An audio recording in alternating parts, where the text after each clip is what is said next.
तुम्ही कधी नाचण्याची इतकी पौष्टिक रेसिपी करून बघितली आहे का? जर नसेल केली तर एकदा तरी ही रेसिपी नक्की करून बघा. शरीराला थंडावा देण्यासाठी खास करून उन्हाळ्यात करतात ही रेसिपी.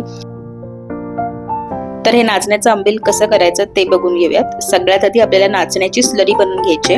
तर इथे मी 2 चमचे सुकं नाचण्याचं पीठ घेतलेलं आहे. त्यामध्ये थोडंसं पाणी घालून पातळ अशी स्लरी करायची.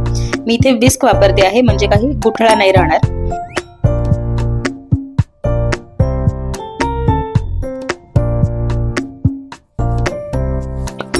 तर बघू शकता एकदम पातळ अशी स्लरी तयार आहे आणि अजिबात यामध्ये काही गुठळा नाहीयेत. आता सगळ्यात आधी नाचण्याचं आंबील करण्यासाठी ही जी स्लरी आहे आपल्याला शिजवून घ्यायची.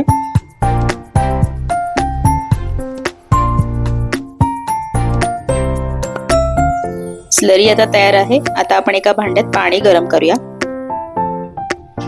तर इथे 1 ग्लास भरून मी इथे पाणी घेतलंय.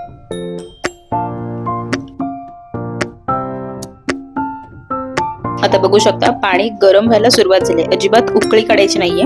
पाणी गरम व्हायला सुरुवात झाली की ती पटकन स्लरी ऍड करायची यामध्ये आणि हलवून घ्यायचंय. आता इथे पण शिजवताना पण एक काळजी घ्यायची की अजिबात गुठळ्या होता कामा नाहीत, त्यामुळे सतत हलवत राहायचंय. आता यामध्ये घालायचंय ठेचलेलं लसूण. 3 ते 4 मी लसणाच्या पाकळ्या घेतल्यात आणि अगदी किंचितसं आलं ठेचून घेतलंय, ते सुद्धा यामध्ये घालायचंय.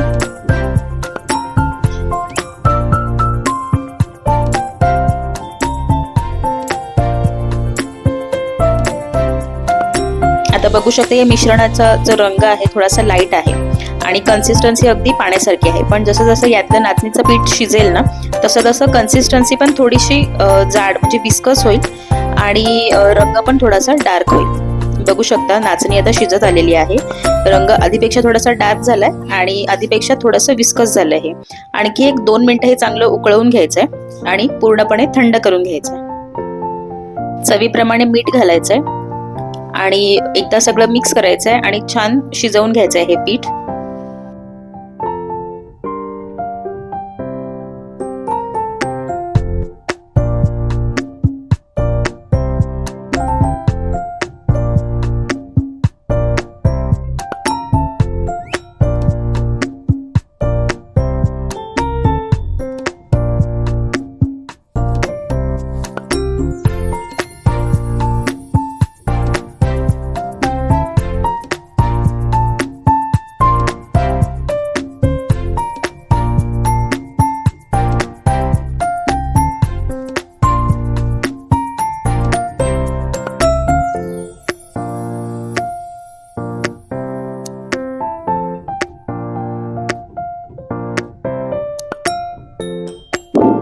आता बघू शकता नाचणीचं पीठ यातलं कम्प्लिटली शिजलेलं आहे आणि अजिबात गुठळ्या नाहीयेत. हे आता पूर्णपणे थंड करायचंय आणि 4 ते 5 तास हे पीठ सगळं आंबवून घ्यायचंय किंवा रात्रभर सुद्धा आपण असंच ठेवू शकतो. आता ते पीठ थंड होते तवर दही घेतलंय मी आणि त्यामध्ये पाणी घालून ताक करणार आहे. मीठ आताच मी ताकामध्ये घालत नाही कारण ऑलरेडी मी नाचणी शिजवताना त्यामध्ये मीठ घातलं होतं. अगदी खारट होईल त्यासाठी मी आता मीठ घालत नाही ताकात.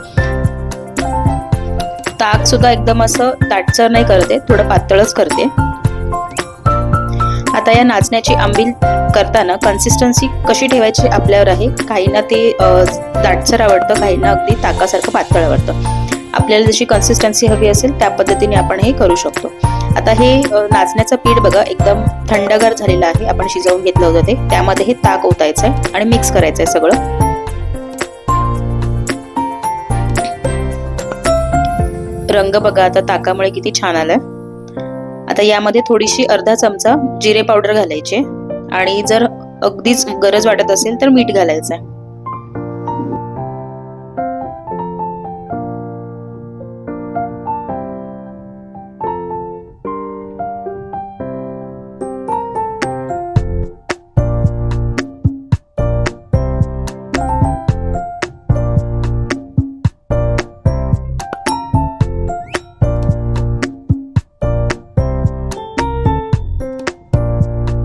जिरे पूड सुद्धा मिक्स करून झालेले आहे. आता याला फोडणी द्यायची.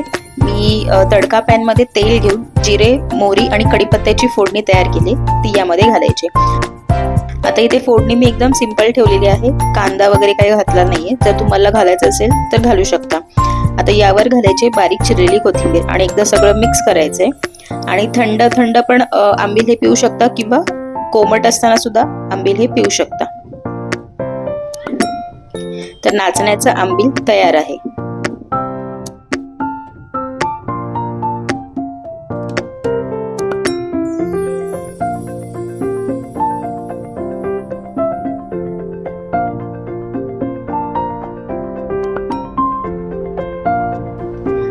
तर एकदम सोप्या पद्धतीने नाचण्याचं आंबील आपण हे घरच्या घरी करू शकतो. एकदम फॅन्सी पेय वगैरे जमत नसेल तर हे आंबील एकदा तरी करून बघा या उन्हाळ्यात. आणि कसं होतं हे आंबील कमेंट बॉक्समध्ये मला नक्की कळवा.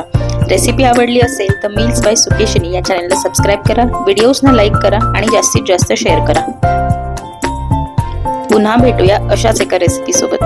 Thank you so much for watching.